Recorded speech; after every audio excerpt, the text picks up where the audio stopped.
আজকে তারা এসে হবস লক আর রুশো পড়ার কথা বলছেন। আমার তো মনে হয় হবস লক আর রুশো পড়ার মধ্য দিয়ে তারা অতীতে যে নৈতিকতার পাঠ, সেই নৈতিকতার পাঠটা তারা ভুলে গিয়েছেন।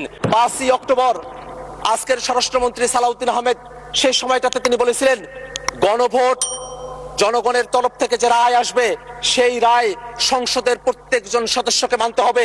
তিনি তার কথার উপরে এখন অটল কেন নাই সেটা আমরা তাদের কাছ থেকে জানতে চাই। মাননীয় স্পিকার, আমরা এই কথাটাও জানতে চাই, মাননীয় আইনমন্ত্রী তিনি সে সময়টাতে এই সংবিধান সংস্কারের জন্য যে আদেশ, সেটাকে বাস্তবায়নের জন্য যে এক্সপার্ট প্যানেল গঠন করা হয়েছিল, সেই এক্সপার্ট প্যানেলের তিনিও একজন মেম্বার ছিলেন, তিনিও পরামর্শ দিয়েছিলেন সেই এক্সপার্ট প্যানেলে কেমন পদ্ধতিতে জুলাই সনদকে বাস্তবায়ন করা হবে। আজকে অ্যাটর্নি জেনারেলের পদ থেকে তিনি যখন স্বরাষ্ট্র আইনমন্ত্রী হয়েছেন, তখনই এসে তিনি তার পজিশনটাকে পরিবর্তন করে এখন তিনি সবকিছু বেমালুম ভুলে গিয়েছেন। আজকে তারা এসে হবস লক আর রুশো পড়ার কথা বলছেন। আমার তো মনে হয় হবস লক আর রুশো পড়ার মধ্য দিয়ে তারা অতীতে যে নৈতিকতার পাঠ, সেই নৈতিকতার পাঠটা তারা ভুলে গিয়েছেন। যদি নৈতিকতার পাঠ তাদের থাকতো, তাহলে এতগুলো জনগণের সামনে জনাব তারেক রহমান আমাদের প্রধানমন্ত্রী তিনি 30শে জানুয়ারি রংপুরে আবু সাইদের জন্মভূমিতে দাঁড়িয়ে তিনি বলেছিলেন, দয়া করে গণভোটে হ্যাঁ দিন। দয়া করে গণভোটে হ্যাঁ দেওয়ার কথা বলে তারা এখন এসে গণভোটের রায় মানতে কেন চান না, সেই প্রশ্নটা আমরা মাননীয় প্রধানমন্ত্রীর কাছে করতে চাই। আমরা আরো স্পষ্ট করে আপনার মাধ্যমে জানতে চাই, যে আদেশ জারি করা হয়েছে সে আদেশটা নাকি আইন নয়, এমন ধরনের বক্তব্য এখানে উপস্থাপন করা হয়।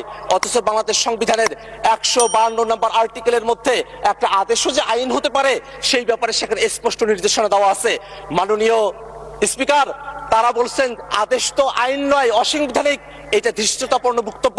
জনগণ যেখানে গণভোটের মধ্য দিয়ে এই আদেশের পক্ষে রায় দিয়েছে, সেখানে জনগণের রায়কে অসাংবিধানিক বলা এই সংসদকে কলঙ্কিত করে। মাননীয় স্পিকার, আমরা স্পষ্ট করে আরেকটা জিনিস আপনাকে বলতে চাই মাননীয় স্পিকার, যে অধ্যাদেশ জারি করা হয়েছে সে অধ্যাদেশের ব্যাপার নিয়ে একটা আলাপ এখানে উঠেছে, যে সে অধ্যাদেশটা কি এই সংসদে সেটাকে অ্যাপ্রুভ করা হবে কি হবে না।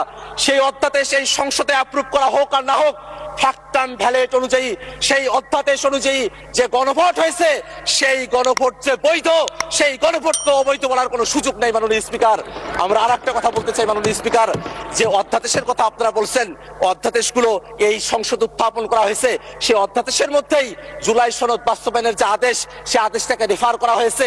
আপনারা অধ্যাদেশটাকে এখানে রেফার করবেন, আবার অধ্যাদেশের মধ্যে যে আদেশের কথা বলা হয়েছে সেটাকে আপনারা বেমালুম চেপে যাবেন। এই ধরনের দ্বিচারিতা বাংলাদেশের সংসদে যদি আপনারা করেন, জনগণ আপনার